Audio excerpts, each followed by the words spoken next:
ಶೌಕತ್ ಕಾತರ್ಕಿ ಹಾಗೂ ಯಾಸೀನ್ ಸಾಬ್ ಬೋದ್ಲೆ ಖಾನ್ ಇವರ ಸಾರಥ್ಯದಲ್ಲಿ ಕರುನಾಡ ಘರ್ಜನೆ ನ್ಯೂಸ್.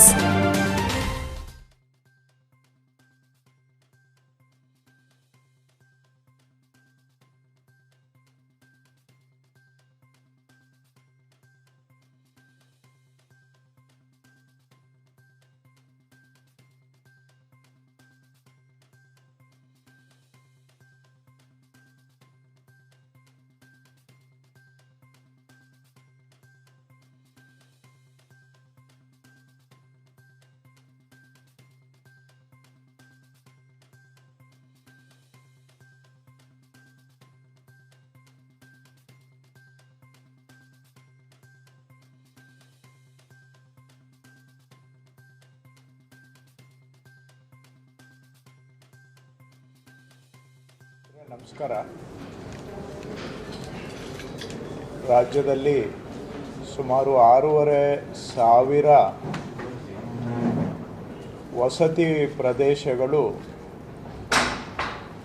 ಇಲ್ಲಿಯವರೆಗೆ ದಾಖಲೆಗಳು ಇಲ್ಲದೆ, ಎಲ್ಲೂ ಕೂಡ ಅವುಗಳಿಗೆ ಗ್ರಾಮ ಅಂತ ಯಾವ ದಾಖಲೆಯಲ್ಲೂ ಕೂಡ ಅಸ್ತಿತ್ವ ಇಲ್ಲದೆ, ಹಾಗೂ ಅಲ್ಲಿ ವಾಸ ಮಾಡ್ತಕ್ಕಂತಹ ಮನೆಗಳಿಗೆ ಹಕ್ಕುಪತ್ರ ಆಗಲಿ ಅಥವಾ ಖಾತೆ ಆಗಲಿ ಇಲ್ಲದೆ ಭಾಳ ಅತಂತ್ರದಲ್ಲಿ ಬದುಕುವಂಥದ್ದನ್ನು 16 ವರ್ಷಗಳಿಂದ ಅವರು ಅನುಭವಿಸಿದ್ದಾರೆ.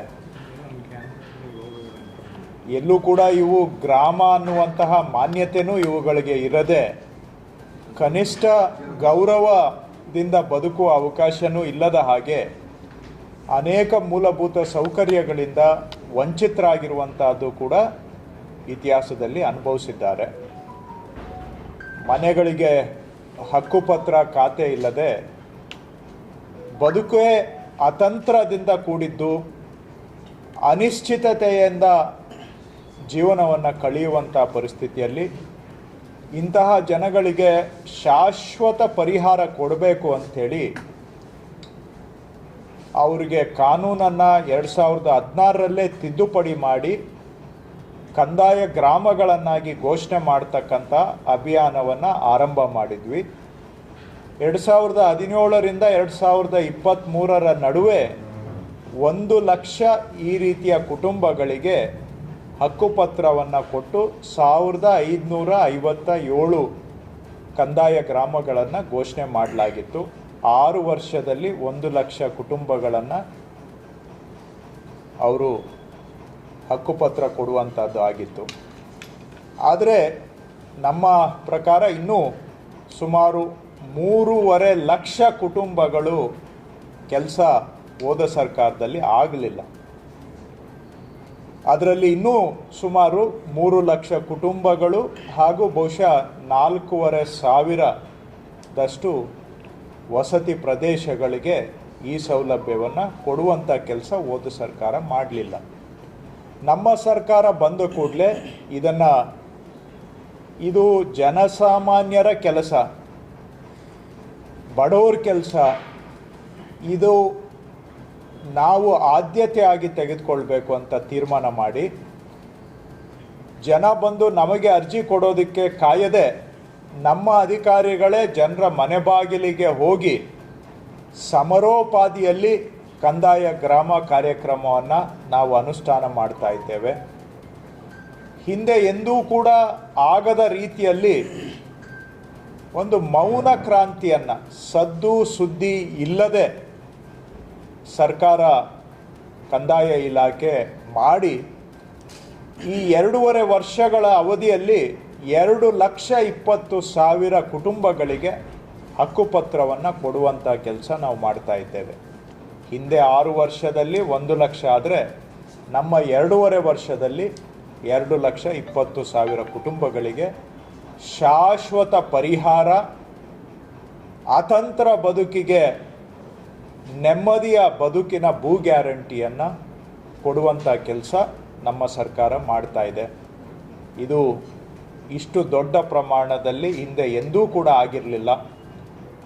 ಮತ್ತು ನಾವು ಇದನ್ನು ಯಾವುದೇ ಸದ್ದು ಸುದ್ದಿ ಏನೂ ಇಲ್ಲದೆ ಭಾಳ ಸೈಲೆಂಟಾಗಿ ಮೌನವಾಗಿ ನಡೆದಂತಹ ಕ್ರಾಂತಿ ಇದು ಅಂತ ಹೇಳಬಹುದು. 2,20,000ದಲ್ಲಿ 1,10,000 ಹಕ್ಕುಪತ್ರವನ್ನು ಜನಗಳಿಗೆ ಸಮರ್ಪಣೆ ಮಾಡಿದ್ದೇವೆ. ಅದರ ಮುಂದುವರೆದ ಭಾಗವಾಗಿ ಮತ್ತೆ 1,06,000 ಹಕ್ಕುಪತ್ರಗಳನ್ನು ಅಷ್ಟು ಕುಟುಂಬಗಳಿಗೆ ನಾಳೆ ಹಾವೇರಿಯಲ್ಲಿ ಸಮರ್ಪಣೆ ಮಾಡ್ತಕ್ಕಂಥ ಕಾರ್ಯಕ್ರಮವನ್ನು ಇಟ್ಕೊಂಡಿದ್ದೇವೆ. ನಮ್ಮ ಸರ್ಕಾರ ಕರ್ನಾಟಕದಲ್ಲಿ ಬಂದು 1,000 ದಿನಗಳನ್ನು ಇಂದಿಗೆ ಪೂರೈಸಿದೆ. ಅದು ಒಂದು ಕಡೆ ಒಂದು ಮೈಲಿಗಲ್ಲಾದರೆ, ಜೊತೆಗೆ ಮಾನ್ಯ ಸಿದ್ದರಾಮಯ್ಯನವರು ಕೂಡ ಕರ್ನಾಟಕದ ಇತಿಹಾಸದಲ್ಲಿ ದಾಖಲೆ ಅತ್ಯಂತ ಸುದೀರ್ಘ ಮುಖ್ಯಮಂತ್ರಿಯಾಗಿ ಕೆಲಸ ಮಾಡಿರುವಂಥದ್ದು.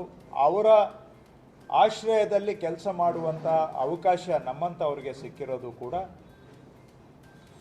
ನಮ್ಮ ಒಂದು ಅವಕಾಶ. ಸೊ ಒಂದು ಕಡೆ 1000 ದಿನಗಳು ಸರ್ಕಾರ ಪೂರೈಸಿದೆ, ಮತ್ತೊಂದು ಕಡೆ ಕರ್ನಾಟಕದ ಇತಿಹಾಸದಲ್ಲಿ ಅತ್ಯಂತ ಸುದೀರ್ಘ ಮುಖ್ಯಮಂತ್ರಿಗಳಾಗಿ ಕೆಲಸ ಮಾಡಿದಂಥ ಸನ್ನಿವೇಶನೂ ಇದೆ. ಹಾಗಂತೇಳಿ ಈ ಕಾರ್ಯಕ್ರಮ ಸಂಭ್ರಮ ಆಚರಣೆ ಅಲ್ಲ, 1000 ದಿನಗಳ ಸಾರ್ಥಕ ಸೇವೆಯ ಸಮರ್ಪಣೆ ಇದು.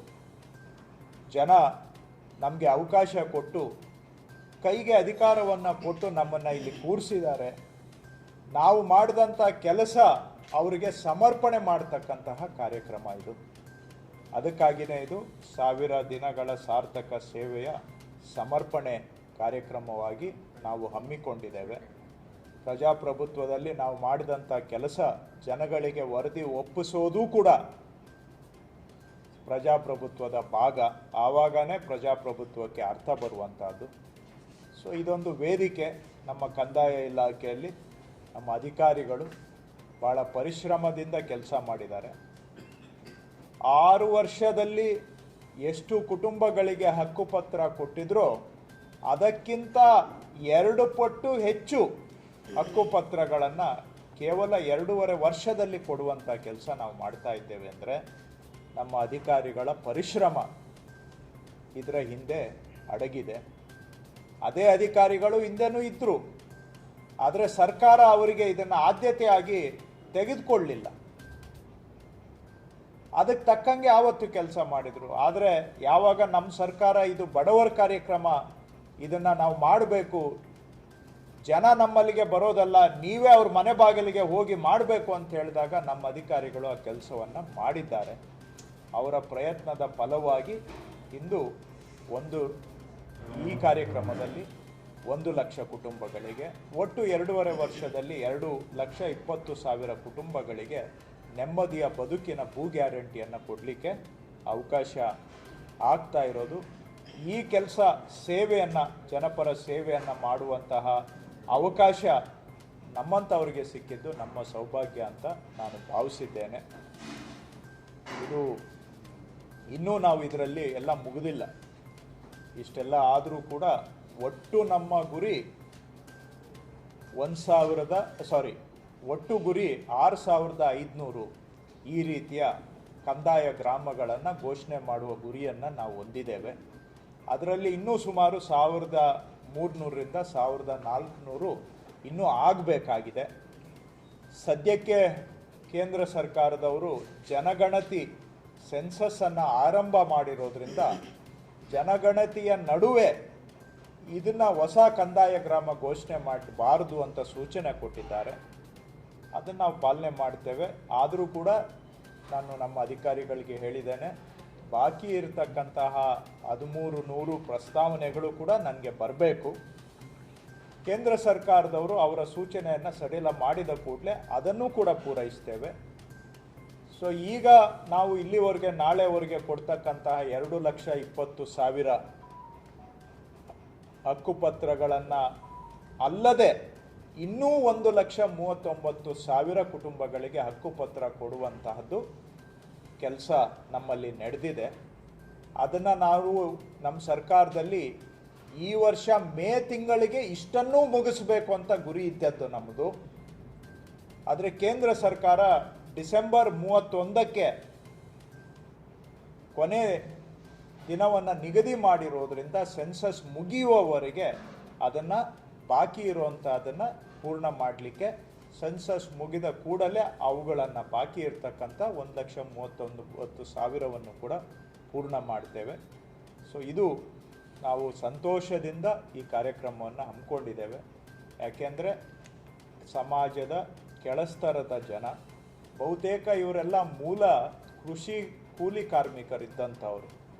ಈಗ ಸ್ವಲ್ಪ ಅವರ ಸ್ಥಿತಿಗತಿ ಸುಧಾರಣೆ ಆಗಿರ್ಬೋದು, ಈಗ ಒಳ್ಳೆ ಮನೆ ಕಟ್ಕೊಂಡಿರ್ಬೋದು, ನಾನು ಇಲ್ಲ ಅಂತ ಹೇಳೋದಿಲ್ಲ.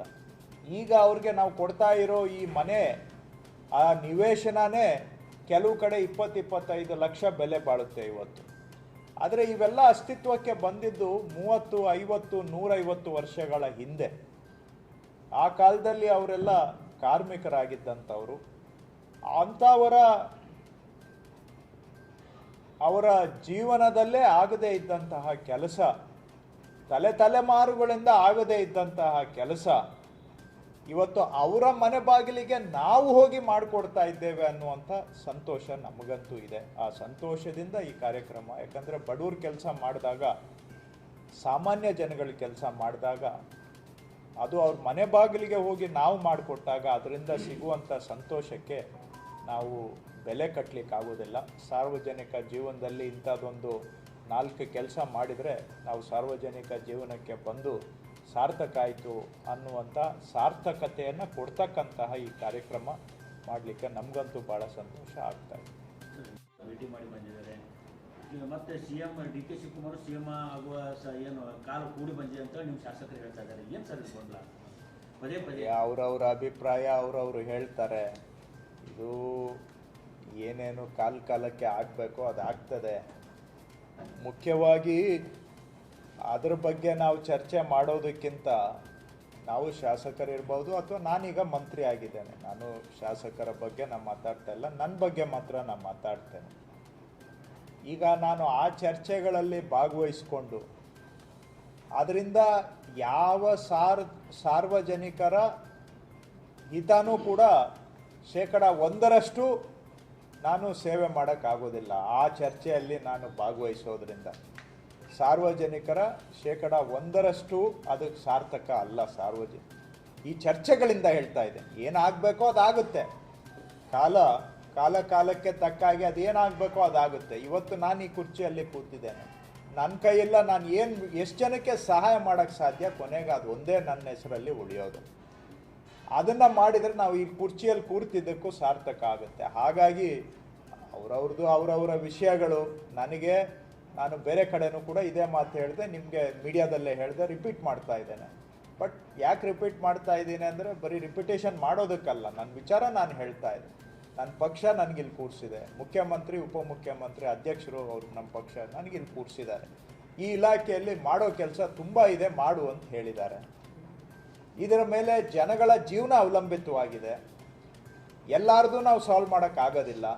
4 ಜನದ್ದಾದರೂ ನಾನು ಸಹಾಯ ಮಾಡಿ ಅವ್ರ ಜೀವನದ್ದೇನೋ ಸಮಸ್ಯೆ ಪರಿಹಾರ ಮಾಡಿಕೊಟ್ರೆ ಅದರಿಂದ ಏನಾದರೂ 4 ಜನಕ್ಕೆ ಪ್ರಯೋಜನ ಆಗುತ್ತೆ. ಬಿಟ್ಟರೆ ನನ್ನ ಪ್ರಕಾರ ನಾನು ಆ ಚರ್ಚೆಯಲ್ಲಿ, ಬೇರೆಯವ್ರು ಭಾಗವಹಿಸಲಿ, ಅದ್ರ ಬಗ್ಗೆ ನಂದೇನಿಲ್ಲ, ನಾನು ಆ ಚರ್ಚೆಯಲ್ಲಿ ಭಾಗವಹಿಸೋದ್ರಿಂದ ಖರ್ಗೆ ಅವರು ಹೇಳಿದ್ದಾರೆ ಎಲ್ಲರೂ ಬಾಯಿ ಮುಚ್ಕೊಂಡು ಸುಮ್ಮನೆ ಇರಬೇಕು ಅಂತ ಹೇಳಿ. ಅಂತ ನಿಮ್ಮ ಹೈಕಮಾಂಡ್ ಹೇಳಿದ್ರು ಕೂಡ ಇಷ್ಟೊಂದು ಬಹಿರಂಗವಾಗಿ ಮಾತಾಡ್ತಾರೆ ಅಂದ್ರೆ ಹೈಕಮಾಂಡ್ ಈಗ ನಾನು ನಮ್ಮ ರಾಷ್ಟ್ರೀಯ ಅಧ್ಯಕ್ಷರ ಸೂಚನೆಯನ್ನ ಪಾಲನೆ ಮಾಡಕ್ಕೆ ನಾನು ಬಹಳ ಪ್ರಯತ್ನ ಮಾಡ್ತಾ ಇದ್ದೀನಿ. ಈಗ ಇಲ್ಲ, ಆದ್ರೆ ನೀವು ಬಿಡ್ತಾ ಇಲ್ಲ, ನೀವು ಬಿಡ್ತಾ ಇಲ್ಲ ಪಾಲನೆ ಮಾಡಿ. ನೀವು ನನ್ಗೆ ಏನೇ ಮಾಡಿ ಅದು ಮಾತಾಡ್ರಿ ಅಂತ ಹೇಳ್ತಾ ಇದ್ದೀರಿ. ನಮ್ಮ ಪಕ್ಷದ ರಾಷ್ಟ್ರೀಯ ಅಧ್ಯಕ್ಷರ ಸೂಚನೆಯ ವಿರುದ್ಧವಾಗಿ ನೀವು ಮಾತಾಡಿ ಅಂತ ನನಗೆ ತಾಕೀತು ಮಾಡ್ತಾ ಇದ್ದೀರಿ. ಅದು ನೀವು ಅವ್ರಿಗೆ ಕೇಳಬೇಕು. ಈಗ ಅಟ್ಲೀಸ್ಟ್ ನಾನು ಪಾಲನೆ ಆದ್ರೂ ಮಾಡ್ತಾ ಇದ್ದೀನಿ, ಹೌದಾ ಇಲ್ವಾ? ಅದಕ್ಕಾದ್ರೂ ನನ್ಗೊಂದು ಸ್ವಲ್ಪ ನೀವು ಒಪ್ಪಿಗೆ ಪತ್ರ ಕೊಟ್ರೆ ನಾ ಉಳಿತೇನೆ.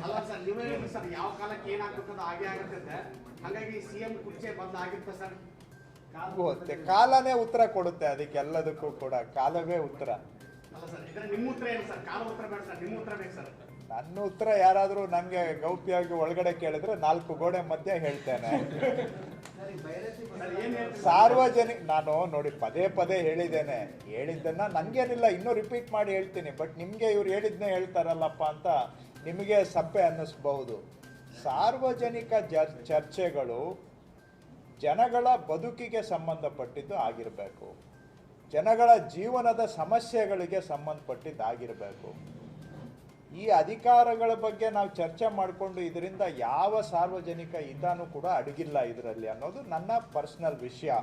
ಇದನ್ನು ಒಂದಲ್ಲ 4 ಬಾರಿ ನಾನು ಹೇಳಿದ್ದೇನೆ. ನಿಮಗೂ ನಾನು ಅಂತಿಮವಾಗಿ ಹೇಳೋದು ಅದೇನೆ, ಈ ಚರ್ಚೆಗಳಿಂದ ಈಗ ನನಗೆ ಏನೋ ನನ್ನ ಮನಸ್ಸಲ್ಲಿದ್ದು ಹೇಳಿ ನಾನು ನನ್ನ ಆಸೆ ತೀರಿಸ್ಕೊಂಡೆ ಅಂತ ನನಗನ್ನಿಸ್ಬೋದು. ನಿಮಗೆ ಸ್ವಲ್ಪ TRP ಜಾಸ್ತಿ ಆಯಿತು ಅಂತ ನಿಮಗೆ ಖುಷಿ ಆಗ್ಬೋದು. ಬಿಟ್ಟರೆ ಜನರ ಯಾವ ಹೊಟ್ಟೆಪಾಡಿನ ವಿಷಯದ ಪರಿಹಾರನೂ ಕೂಡ ಇದಾಗಿಲ್ಲ. ಜನರ ಜೀವನದ ಯಾವ ಸಮಸ್ಯೆಗೂ ಇದು ಪರಿಹಾರ ಅಲ್ಲ.